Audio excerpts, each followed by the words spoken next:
बीमारियों और झगड़ों से हर कोई बचना चाहता है, लेकिन जाने अनजाने में हम भूल कर बैठते हैं। फिर क्या, तुरंत दर्द और दवा का सिलसिला शुरू हो जाता है।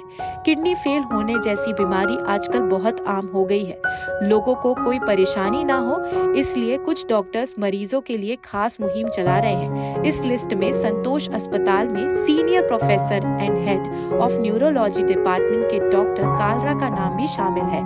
उन्होंने किडनी के मरीजों के लिए डायलिसिस सेंटर खोला है। My name is Dr. O.P. Kalra. Sir, आपका designation?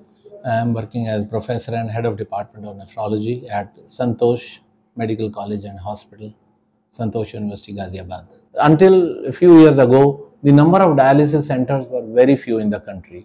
I put in an effort with the support of the government in Delhi and also in Haryana as a chairman of the technical committee to start hemodialysis center at multiple places in Delhi and also in Haryana.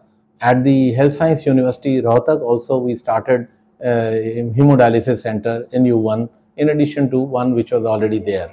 So if we can provide good quality hemodialysis to the patients, then the quality of life can be improved even though the patient may not be able to get transplantation. Doctor Kalra medical field में 42 साल से काम कर रहे हैं। Doctor ने अपनी MBBS की पढ़ाई अलीगढ़ से की। भारत ही नहीं, विदेश से भी वो किडनी से जुड़ी ट्रेनिंग ले चुके हैं। उनका सराहनीय काम के लिए दिल्ली सरकार से और अन्य ढेर सारे पुरस्कार भी मिल चुके हैं। मैंने 1972 में अपना MBBS करियर शुरू किया था। उस वक्त काफ़ी चैलेंजेस थे। आजकल तो बहुत अच्छा हो गया है क्योंकि 700 से ज़्यादा मेडिकल कॉलेजेस हैं। उस वक्त गिने चुने मेडिकल कॉलेजेस थे इंडिया में, और क्योंकि कोई सेंट्रल एग्ज़ाम नहीं होता था तो हर जगह जाके एग्ज़ाम देना पड़ता था। तो हमने भी एग्ज़ाम दिया 3-4 जगह पर। अलीगढ़ यूनिवर्सिटी में गए, बनारस हिंदू यूनिवर्सिटी में गए, ऑल इंडिया इंस्टीट्यूट में दिया, कई जगह एग्ज़ाम दिया। तो I was fortunate to have been selected at Jawaharlal Nehru medical college, AMU Aligarh. Bharat देश में डायलिसिस सेंटर काफी कम हुआ करते थे। ऐसे में लास्ट स्टेज किडनी फेलियर के मरीजों को अपनी जान गंवानी पड़ती थी। इसको देखते हुए डॉक्टर कालरा ने नई मुहिम शुरू की। दिल्ली और हरियाणा में डॉक्टर ने हीमोडायलिसिस केंद्र की शुरुआत करवाई ताकि मरीजों का कम खर्च में इलाज हो पाए। हमारे पास यंगस्टर्स भी आते हैं और मिडिल एज में भी आते हैं, सीनियर सिटीजन्स भी आते हैं। हालांकि ये डिजीज़ जो है सीनियर सिटीजन्स में ज़्यादा कॉमन है, बट बच्चों में भी ये डिज़ीज़ जो है, ख़ास तौर से नेफ्रोटिक सिंड्रोम है वो कॉमन होता है, ग्लोमेरुलोनेफ्राइटिस है वो कॉमन होती है, कुछ फैमिलियल किडनी डिजीज़ होती हैं वो भी कॉमन होती हैं। तो प्रॉब्लम्स तो बच्चों में भी आती हैं, एडल्ट्स में भी आती हैं, और हम हर एज में इन पेशेंट्स का इलाज करते हैं। किडनी के इलाज के साथ साथ डॉक्टर जागरूकता के लिए भी काम कर रहे हैं। उन्होंने किडनी के इलाज और बीमारी से जुड़ी एक किताब और रिसर्च पेपर लिखे। इसे पढ़े हर कोई अपनी सेहत के बारे में बिना किसी खर्च के जानकारी ले पाएगा। I have been very much interested in doing research on kidney patients. Particularly, there have been two areas which I found very interesting. One was patients with diabetes who develop kidney disease. Because as you know, the number of patients with diabetes is increasing almost all over the world, and this is more so in Southeast Asian countries, particularly in India.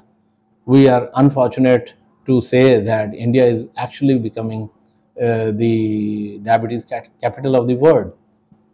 But what intrigued me most was that the biggest problem actually which these patients with diabetes they have are various target organs which get damaged, like heart, kidney, brain, and limbs.